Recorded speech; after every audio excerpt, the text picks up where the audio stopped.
Welcome to this lecture. इस lecture में समझेंगे एरिस्टोटल के द्वारा जो कैथारसिस थ्योरी है, उस थ्योरी के बारे में अलग अलग लोगों ने अलग अलग तरीके से अपने अपने इंटरप्रिटेशंस दी है, अपनी अपनी अलग अलग तरीके से व्याख्या दी है, और उन्हीं व्याख्या को हम इस लेक्चर में समझेंगे। लास्ट लेक्चर में हमने जो एरिस्टोटल की थ्योरी कैथारसिस को समझा था, लेकिन इसमें हम इंटरप्रिटेशंस को समझेंगे। Different interpretations of catharsis. Aristotle, in his famous definition of tragedy, has used the term catharsis. जैसा कि हम जानते हैं, अरिस्टोटल ने अपनी ट्रेजेडी की डेफिनेशन, जो कि बहुत ही पॉपुलर है, उसमें कैथारसिस टर्म का यूज किया है। He has used it to suggest the effect or the function of tragedy. इसका प्रयोग उन्होंने ट्रेजेडी का जो कार्य होता है, इसका जो प्रभाव होता है, उसको समझने के लिए किया है। It is a Greek word, ये एक ग्रीक शब्द भी है, and Aristotle himself has not provided any explanation of it. अगर सचमुच में देखा जाए, अरिस्टोटल ने खुद जो है इसकी व्याख्या नहीं की है। Naturally it gave way to different explanation and interpretation in the world of literature. लेकिन वास्तविक रूप से देखा जाए, साहित्य के संसार में इसने अलग अलग व्याख्या, अलग अलग इंटरप्रिटेशन दिया है। एक नया रास्ता खोलते कि लोगों ने नए नए तरीके से इसकी व्याख्या की है। The term has been interpreted by different critics in different ways.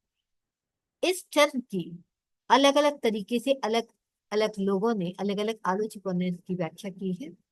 They have different opinions, उन सबकी अलग अलग विचार है regarding the exact meaning of the term, कि इस टर्म का, कैथारसिस टर्म का एग्जैक्ट मीनिंग क्या है।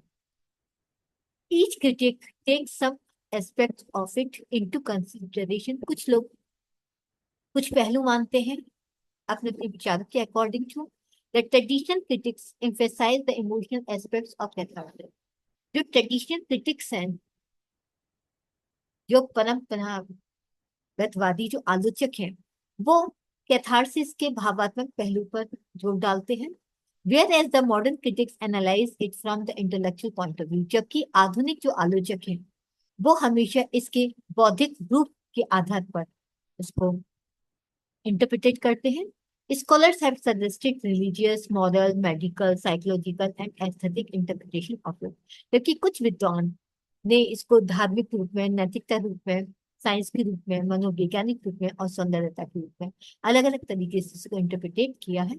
There are the three common interpretations of catharsis. लेकिन तीन मुख्य रूप से कॉमन जो इंटरप्रिटेशन व्याख्या है वो दी गई है। दे आर पर्गेशन है, प्योरिफिकेशन एंड क्लैरिफिकेशन है। अब देखते हैं कि इनको हम डिटेल में समझते हैं।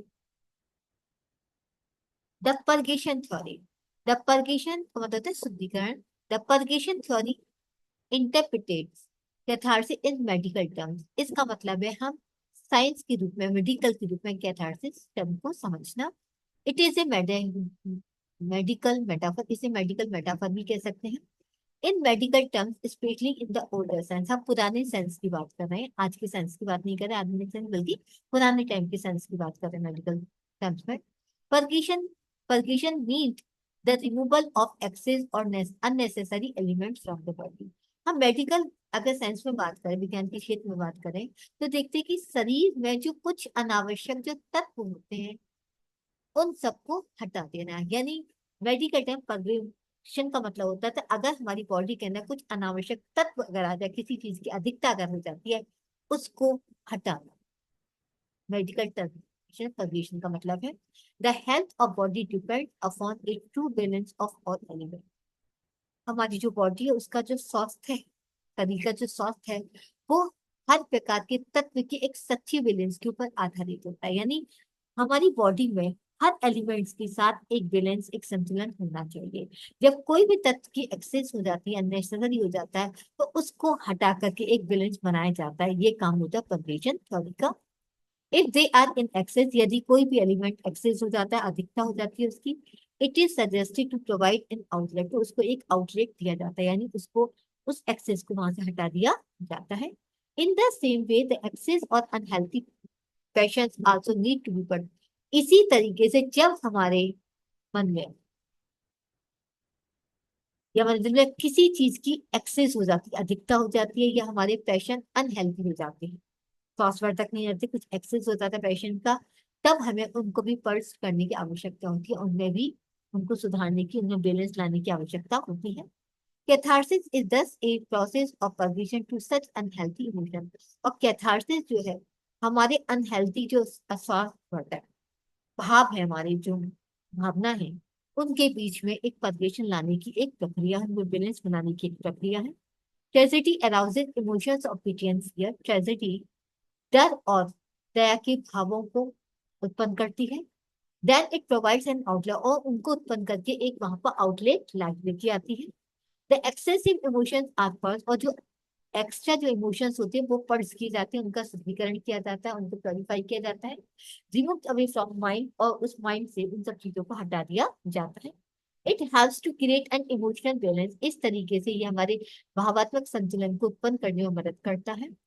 एक calmness of mind is maintain, दिमाग की शांति को भी मेंटेन किया जाता है, व्यवस्थित किया जाता है। Purgation thus denotes the pathological effect on the mind comparable to the effect of meditation on body. जिस तरीके से हमारी बॉडी में मेडिटेशन का प्रभाव देखा जाता है, उसी तरीके से उसी की तुलना के आधार पर हमारा जो माइंड होता है उसमें भी एक पैथोलॉजिकल प्रभाव को देखा जाता है पर्गेशन में। Then, this theory was advocated by critics like Milton, Turing and Barney. Milton, Turing and Barney के द्वारा इस परवेशन थ्योरी को दिया गया था। Some critics interpreted catharsis as a homeopathic process. कुछ आलोचकों का मानना है कि होम्योपैथिक प्रक्रिया है। They thought it to be a case of like curing like. कहते हैं जिस तरीके जैसा इलाज वैसा ही उसका, जैसी बीमारी वैसी इलाज किया जाता है, उसी केस के इसको मानते हैं। A little substance of some element cures the body of an excess of the same thing. कहते हैं अगर किसी भी तत्व का थोड़ा बहुत भी cures the body of an excess of the same thing, जैसे कहते हैं डायमंड कट्स डायमंड, लोहा लोहे को काट, तो उसी तरीके से कि किसी भी चीज की जब एक्सेस हो जाती है बॉडी के अंतर्गत, तो उसी का एक छोटा सा तत्व ही उसका इलाज कर देता है। यानी जिस चीज से प्रॉब्लम होती है, कभी कभी उसी का एक छोटा तत्व ही उसका इलाज करने में कामयाब होता है। टू सपोर्ट दिस, इस थ्योरी को सपोर्ट करने के लिए, these critics refer to some passages by Aristotle in the Poetics and the, उन्होंने पॉलिटिक्स और पोइटिक्स में जो चैप्टर इसके अंदर, उसमें कुछ पैसेज दिए इस थ्योरी को क्लियर करने के लिए। These passages describe the effect of music on body. इस ये जो पैसेज है पॉलिटिक्स एंड पोइटिक्स में, ये बॉडी के ऊपर म्यूजिक के प्रभाव को व्यक्त करते हैं। एंड सम रिलीजियस फ्रेंच, और कुछ धार्मिक प्रभाव को व्यक्त करते हैं। Calm down by the same thing, और उन्हीं चीजों के द्वारा ही काम डाउन कर दिया जाता है। जैसे कहते हैं जब आदमी बहुत ज्यादा दुखी होता है, जितना वो चीखता चिल्लाता है, उतना ही वो सब चीजें से टेंशन उसकी खत्म होने लगती है। उसी तरीके से म्यूजिक का और रिलीजियस धर्म का वही प्रभाव होता है। They consider catharsis in allopathic way of life curing unlife. कुछ लोगों का वो इस प्रकार के लोग मानते कि कैथारसिस एक एलोपैथिक वे है, एक एलोपैथिक तरीका भी है, जिसमें इलाज किया जाता है जो कि बिल्कुल उसके अपोजिट होते हैं। जैसा इलाज है उस रूप में नहीं किया जाता, मतलब जैसा जैसी बीमारी होती है उसका उसी रूप में इलाज किया, ऐसा नहीं। उसमें जबकि ऐसा होता है जैसा जैसी बीमारी उसके आधार पर ही इलाज किया जाता है। अकॉर्डिंग टू दिस मेथड, इस मेथड के अनुसार, the arousing of pity and fear was supposed to bring about the purgation of other emotions such as anger, hatred, pride, etc. इसमें उम्मीद की जाती है कि जो पिटी एंड फियर का जो हमारे भाव जो उत्पन्न होते हैं, ऐसी उम्मीद की जाती है उन भावों का उत्पन्न होना हमारे जो इमोशंस है उनको भी क्लियर करता, परमिशन करता है। जैसे एंगर है, हेट है, प्राइड है, गुस्सा होना, नफरत करना, और कभी कभी घमंड करना। इस प्रकार की चीजों में जब अधिकता होने लगती है तो कहीं ना कहीं कुछ चीजें जो हमारे दिल में जो चल रहा होता है उसमें प्योरिटी आती है। तो इमोशंस और प्योरिटी का उत्पन्न होना भी कहीं ना कहीं हमें क्लैरिफिकेशन देता है। It is the process of feeding and bottling of unhealthy emotion. ये इस प्रकार की प्रक्रिया है कि हम जिस तरीके से अब खिलाते हैं और पिलाते हैं, वाटर पानी देना होता है अनहेल्थी, यानी हम अपने एक ऐसे भाव, ऐसी भावना, ऐसे संवेग जो अनहेल्थी होते हैं हमारे, जो सही नहीं होते, उनको खाना और पानी देने वाली प्रक्रिया के रूप में होता है। पगेशन is thus A major explanation of catharsis. इस तरीके से पगेशन जो है कैथार्सिस का एक बहुत बड़ा व्याख्या है। Sigmund Freud, a modern psychoanalysis, also support this theory. Sigmund Freud ने, जो कि आधुनिक मनोवैज्ञानिक है, उन्होंने इस थ्योरी को सपोर्ट किया है।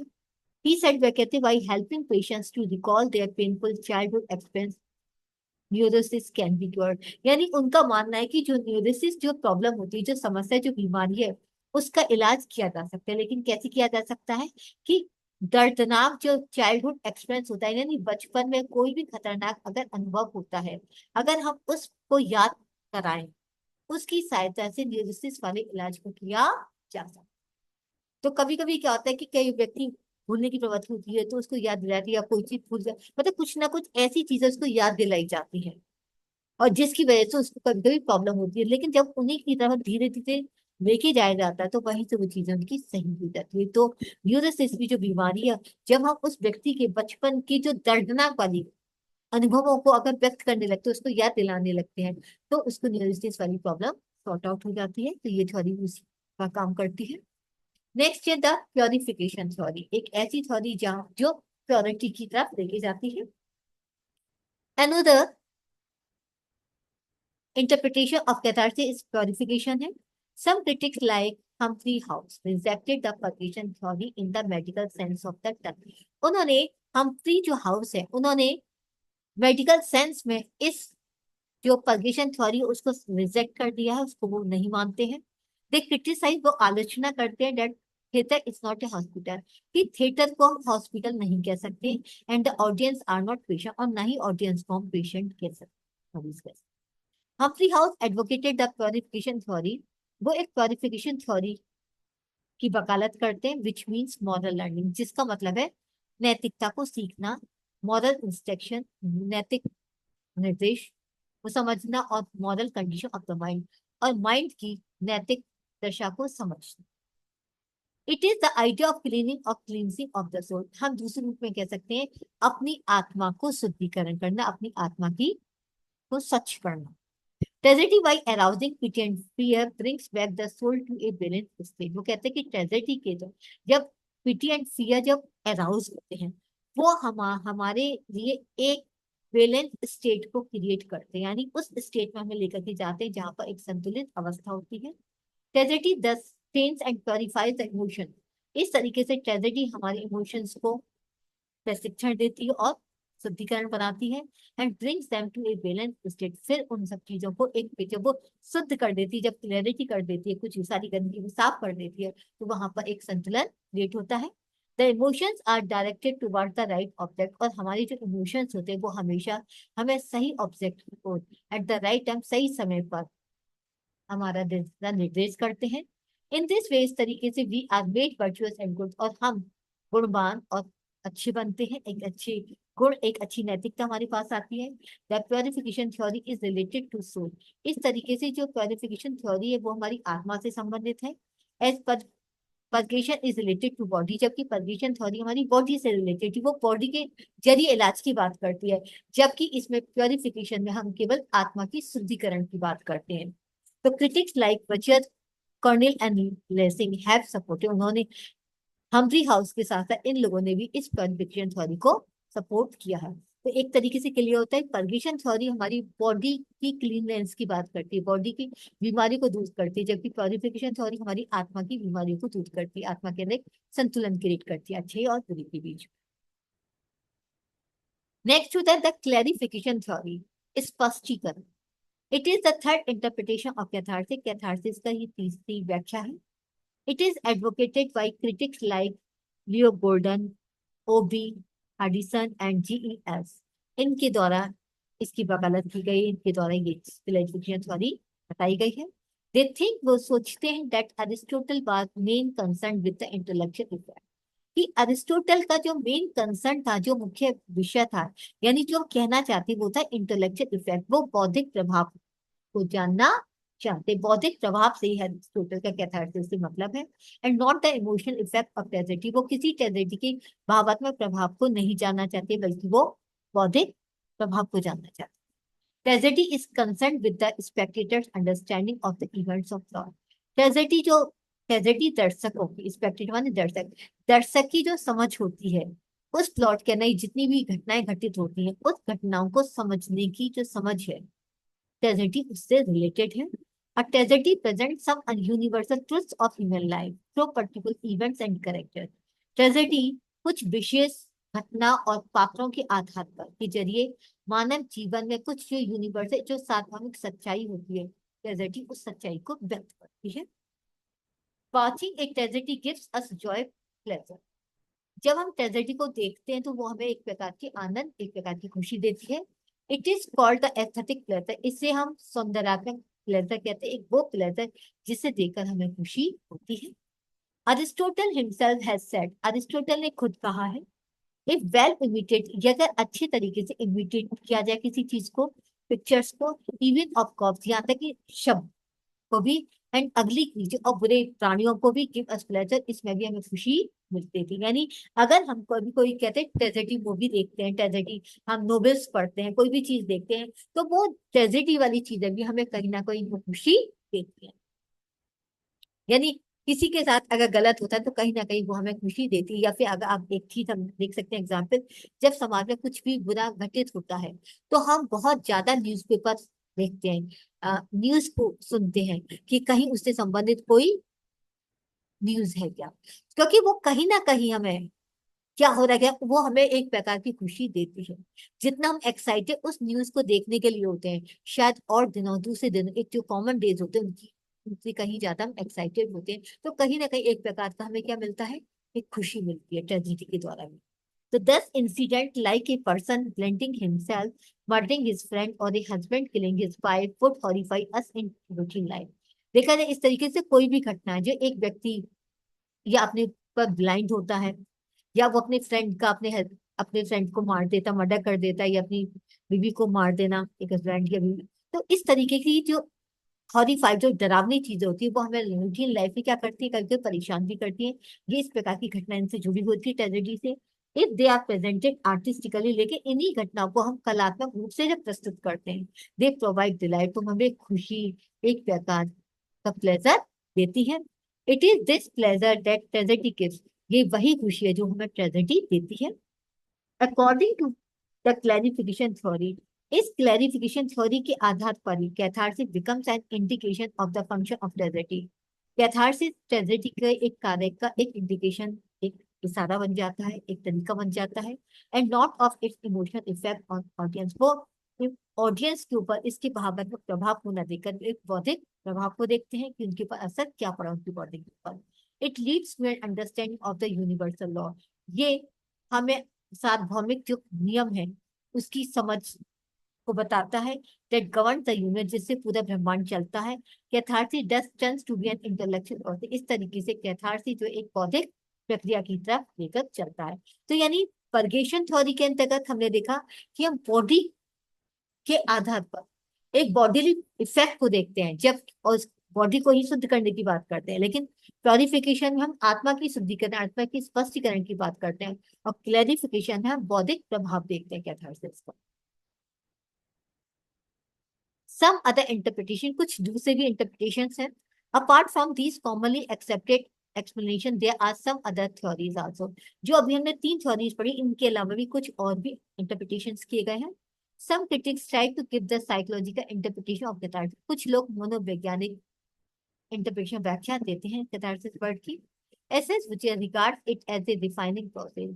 S.S. Butcher का मानना है कि एक refining process है, यानी किसी चीज को साफ करने की तरीका है। He thinks that tragedy provides a process of reforming lower type of emotion into refined one. उनका मानना है कि जो अगर किसी व्यक्ति के अंतर्गत जो लोअर टाइप इमोशंस होते हैं, यानी जो निम्न प्रवृत्ति के कुछ भाव अगर क्रिएट होते हैं, उनको रिफॉर्म करना ही ट्रेजेडी का काम है। Another critic, Herbert Reed, considers catharsis to be a safety valve that provides outlet to excess emotion.